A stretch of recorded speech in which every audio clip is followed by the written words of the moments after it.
I've just made a goblet, and I'm wiping off the soot with one of these rags which is more holy than righteous, which my wife allows me to use for this purpose. This has a nice lip and reminds me of a famous old French proverb that says that a great liqueur should be sipped from a cup that caresses the lip. This has a nice lip, and I propose to use it later in the day. Well, here it is for you to look at. I always think it's rather extraordinary that with a few simple tools, a torch, one's own breath, and rods and tubes such as I use, and the help of gravity, one can fashion a thing like this in the free air. I'm John Burton, and I'm speaking to you from my Oasis studio in Santa Barbara. And I'm going to make something for you. We begin by laying on glass here in spirals so as to thicken the wall of this glass tube, which is a borosilicate, which is my blowpipe. In former years, I was a metallurgist, deeply involved in the production of advanced weapons for the British Navy, and it was there, very fortunately for me, that I learned about glass. We had to do a good deal with glass in the research laboratories where I worked, and I came to love it very much. It is, of course, the great man-made substance, the great chalice for light and color, and I quite fell in love with it. You know, I'm always asked, very, very frequently as I lecture in museums and universities and so on, I'm always asked if I know exactly what I'm going to make when I begin to work. And it's a very interesting question because it involves my attitude to a medium of this kind. The answer is, yes, sometimes I do sit down and believe that I'm going to make something that I dreamed up last night. And sometimes I go through with the project almost as I planned it. But very often I change horses in midstream and I end up at some quite different place on the other bank with a piece that I really never contemplated in my calm moments when I thought I was designing. And the reason for this is, I think, that you see, what you decide to do just with your analytical mind, this isn't always the best thing that you can do. And it happens, certainly happens for me, and I believe for many others, that when the senses are fully occupied, as mine are at this moment, with watching this glass curl around the end of my blowpipe, they're happy. My senses are happy. I'm not being distracted anywhere, and I'm able to free my mind and my feelings. And it's these things which come into operation when the physical senses are quiet because they're happy, and from another layer of consciousness altogether comes the inspiration, as I believe, for real art. Most of us are distracted most of the time, and we never really come into contact, except on rare occasions, with all that there is in us. And this, I believe, is very, very important for making a real work of art. Something which is spontaneously done, something which, in a sense, is like a pianist or a fiddler who is extemporizing from a level of real inspiration and not just rehashing a piece by Chopin or something that he may have written before. A while ago, I was giving a lecture demonstration in one of the museums, and just before, as I was assembling my apparatus, a little girl, perhaps 9 or 10, a little doll who was rather shy, came up and teetered on one leg for a little while beside my workbench, and then she whispered confidentially to me, so that it shouldn't be heard by her elders. She said, "Mr. Burton, when you play with glass, does it ever come out an animal?" Well, this is what I love. It's play. Life should be play, and it's when we're relaxed in play that we become, I think, more truly ourselves than when we're very mental and very serious about our utterances.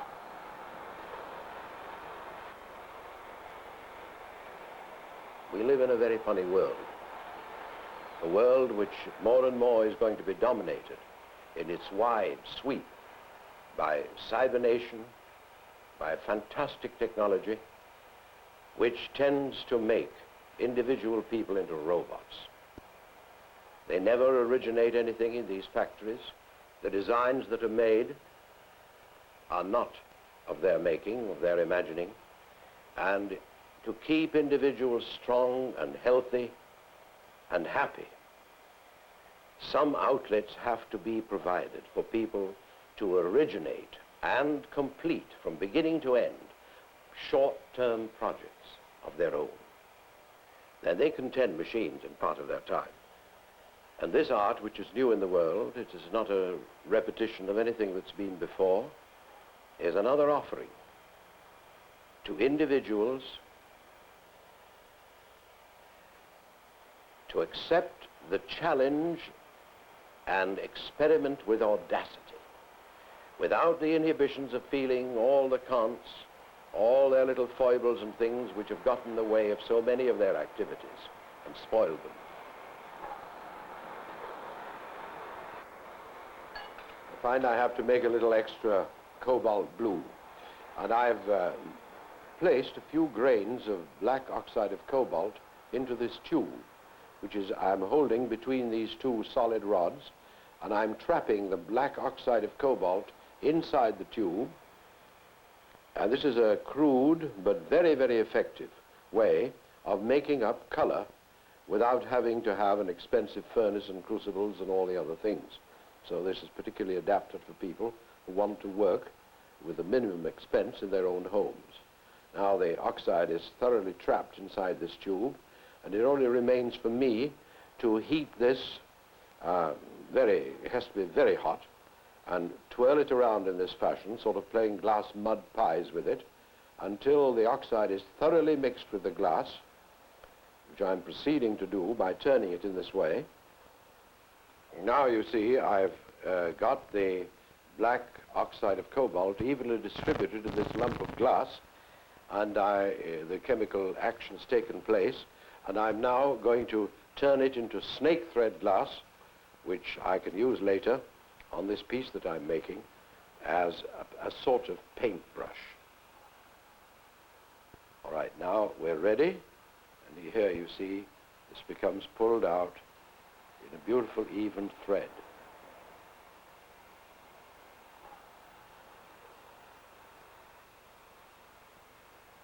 Seems as if it was going on forever. And there you've got, I don't know whether the camera can see it, you've got a beautiful blue cobalt glass here. I'm using some of the blue glass that we've just made. I'm applying it now to the piece that I'm producing for you. Where this is going to end, I really don't know. But I know it's going to prove a happiness for me, and I believe that the principal business of living is to be happy in life. Now, I always love the statement of Samuel Butler, and I feel just exactly like this statement at this moment.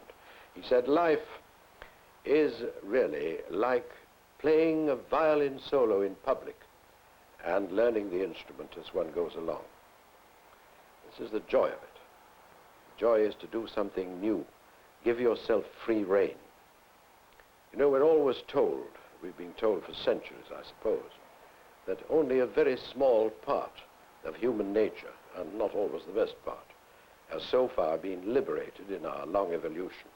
That there's much more to us than the facade that we normally wear to one another. There are depths, and from these depths are going to have to come new impulses, new talents with which we can, if we survive, can build a world where we can live at peace and enjoy the adventure of creation on this good green earth. This, I think, can't be overemphasized.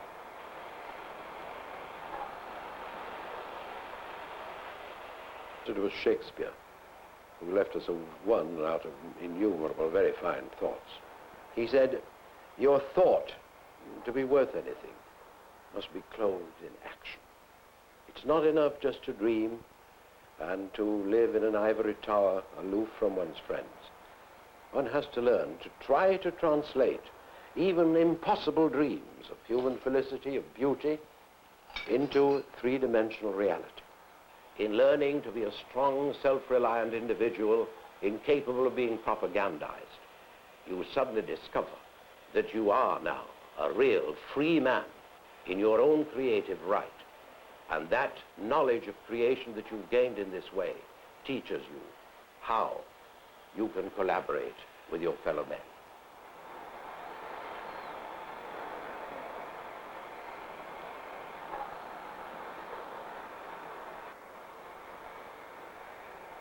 Create in this way is, oddly enough, to learn to love.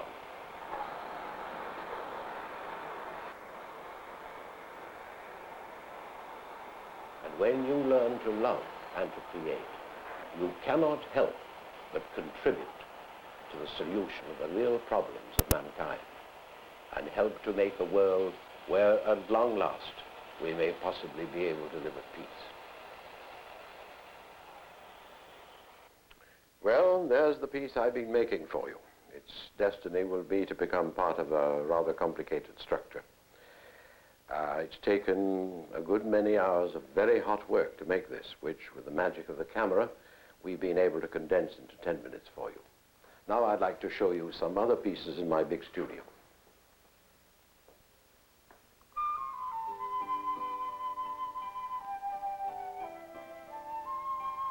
I designed and built this studio a couple of years ago and find it very satisfactory. Here's a rather lovely plaque made by my friend Beatrice Wood, the great potter. And here I spend a great many, many hours working, writing poetry and writing my books, and I love this fire. The rock here is a great joy to me. It's almost like sitting near to an elephant. People wondered how in the world it ever got there, but of course we built the house round it. A number of my pieces, of course, are in various museum collections. Here is a piece which is not unlike one in a group of pieces now in the permanent collection of the Victorian Albert in London.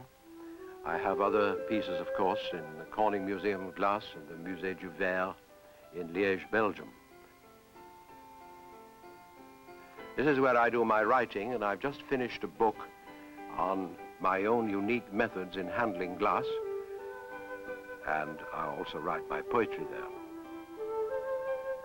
And here's a lovely little window which goes from the roof to the floor, showing that beautiful tree outside. We have various nooks and crannies all over the place where we display glass.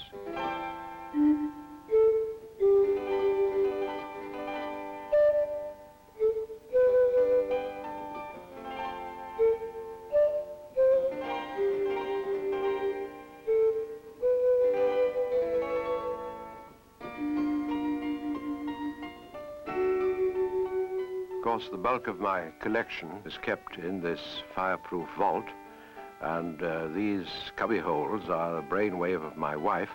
They're styrofoam wine containers, which are perfect for the smaller pieces. We live in the middle of 3 acres of what is really a controlled jungle. And here's our gardener, Florentio, a charming Mexican boy who helps to keep it in trim. It's arranged so that week after week we get tremendous seas of color all around our house. And this is where, of course, we eat and sleep.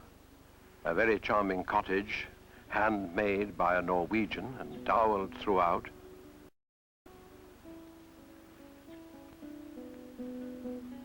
That's my wife, Elsie.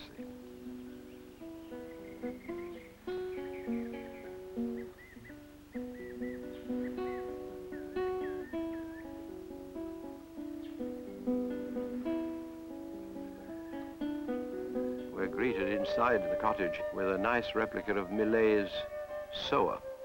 Some English people made a number of glass windows here years ago, and this is one of them.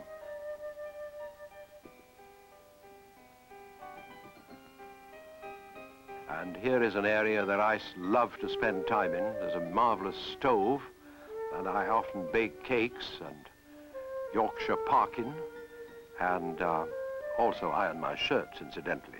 Nobody irons them so well as I do, so I iron my own shirts. A lot of my glass pieces are quite practical and functional as well as beautiful. On our table here, which is a Danish table, the whole place smacks of Scandinavia. Here's a creamer, which glugs as the cream comes out and is very entertaining to guests. Every morning when we have breakfast, we get these hummingbirds drinking from the honey that we give them outside. Well, every inch of this house is lived in. It isn't a show place, it's just a simple home where everything is functional and everything we hope is comely and beautiful. Here's another spot in the living room where we display glass, continually changing the pieces, of course. But we have so many visitors here, and they're always curious, and they're always spotting pieces that they've seen before, so we try to keep them different. The windows are marvelously arranged so that one really feels outdoors even when one's inside. One of my failings is that I love playing with oil paints. I don't claim to be a great artist in oils, but I love squeezing the marvelous colors out of the tubes and mixing and matching them. And this is an illustration of one of my poems. I won't recite the poem. Here is a nice little addition to this house that the Norwegian built into it. It's an escape hatch, as he calls it, so that he could see people coming up the drive and escape through here if he didn't want to speak to them. I must confess I do the same sort of thing. And this happens to be a marvelous place for growing orchids. These are epidendrums, a very lovely little orchid that comes up from Central America. And here is one of the rare colors, lovely yellow-orange. It's been a good year for cymbidium. We feed the birds every day in front of St. Francis. They're rather shy. They don't easily come when you're being around. Here's one. And I'm wandering up now into the part that was burned over in the terrible Santa Barbara fire. Our place was entirely surrounded, but when we got back in the morning, there it was, covered with ash, of course, but just as green as ever. The ocean is just a few moments away, where my wife and I love to walk and swim.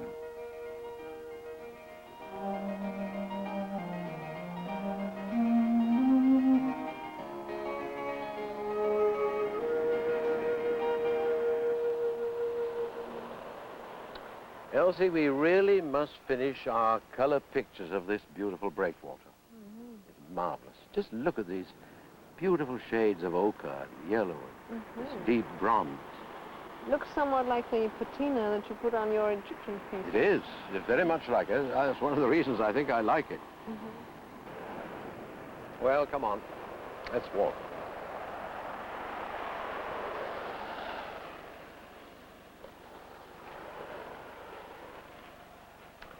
The walrus and the carpenter were walking close at hand. They wept like anything to see such quantities of sand. If this were only cleared away, they said, it would be grand. If 7 maids with 7 mops swept it for half a year, do you suppose, the walrus said, that they could get it clear? I doubt it, said the carpenter, and shed a bitter tear. I always adore this ocean. It's a funny thing how the ocean, in a certain way, makes all beaches alike. I spent, you know, so much of my youth on the beaches around Great Britain and in different European countries. This mighty sea. The ships go by and leave a track only for a moment. All the great rivers run into it and they seem to have no effect on it. It's rather like it produces the kind of irritation to some people that the Grand Canyon did to that famous woman who said to her husband, "It irritates me. I can't do anything about it." You know, of all the influences that played on me in my early youth, I was awfully fortunate to have contact with some very wise people. And one of these is the great English democratic poet, unfortunately now dead, Edward Carpenter, whom I've talked to you about many times. Oh, yes. And it was, you know, it was he who used to tell me, you will never understand the world, you will never understand poetry or art until you begin to listen to it with your heart as well as with your head. I used to irritate him as a youngster because I would ask him questions born of the mind, and he would always say, you'd understand that, you know, if you'd listened with your heart. But you're not listening with your heart. You should learn to do that. You must have lived very close to nature, John, when you were a boy. Yes, I was. My whole family was very, very fond of nature. My father used to take us sailing in British waters, and we spent a great deal of time in Scotland and the Lake District. I loved it. As a matter of fact, I never really heard anybody express what I felt when I was a little boy. I suppose to most people, people are in the foreground of life. We think of ourselves as very important beings, we human beings. But I didn't.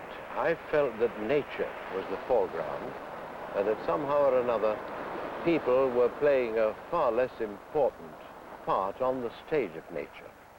And what was really focused in my mind and my attention and my emotional affections was nature itself. And I think this is very good. I learned to have a sort of universal, open-ended outlook on things. And I used to judge, and I'd still judge myself in very large measure as to how far I can measure up to being alone in nature and being happy. This is a piece. It has a patina very much like the metal we were looking at over on the breakwater. Yes, it certainly has. This is a thing that I've imparted to the glass. This is not really an old Roman piece, though it rather looks like one.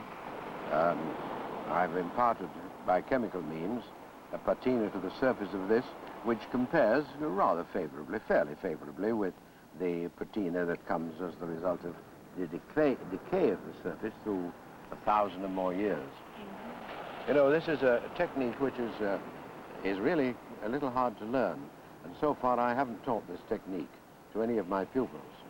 I want to, but I want to find one or two really good students who are capable of not turning this into a gimmick, but really realizing what tremendous research has gone into this.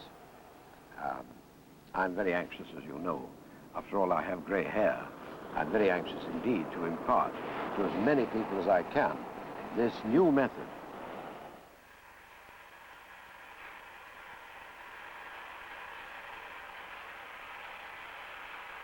No, that's fine. Very good. Just let me look at that ground. Now, next time you make that a little narrow. Johnny, why don't you get in here and have a shot at the same thing? Okay. Try to make it a little narrower, you know, a beginning shot.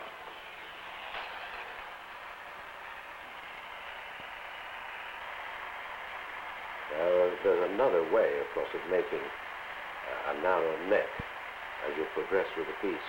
But this particular method ensures that in this little narrowing part, you've got thick enough glass for it to be really substantial, even if you made it so long, you see? And I'll show you another method in a minute.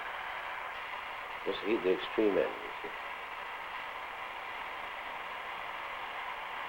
Now I blow it, a little tiny bit. Good, that's fine, that's the beginning of it. Now I'll show you another method doing the same thing. Nice work, Donna. Good going, Johnny. Let me just take over. I'll go on with your piece here, and just watch this little piece of technique.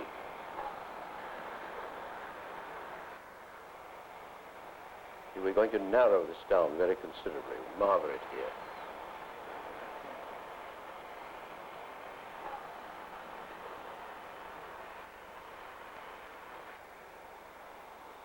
You know, we live surrounded by an awesome mystery, which the intellect alone can find no tools to probe.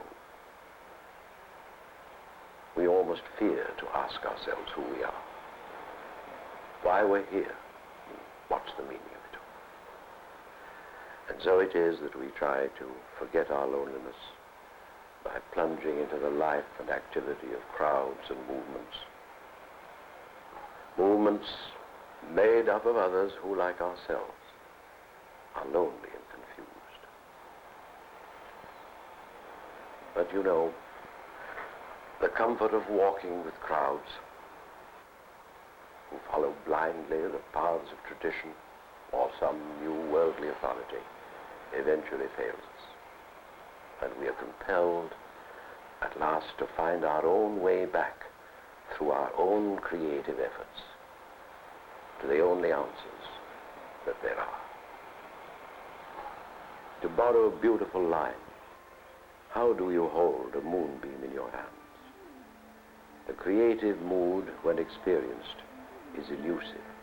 It's tenuous, insubstantial as a mote in a ray of sunshine. It cannot be commanded, it cannot be held or possessed. It belongs to no one because it belongs to everyone. Every living thing knows it, for it is the heart of life itself that sheds its splendor through man's art and love. It is the one promise of joyful understanding and peace.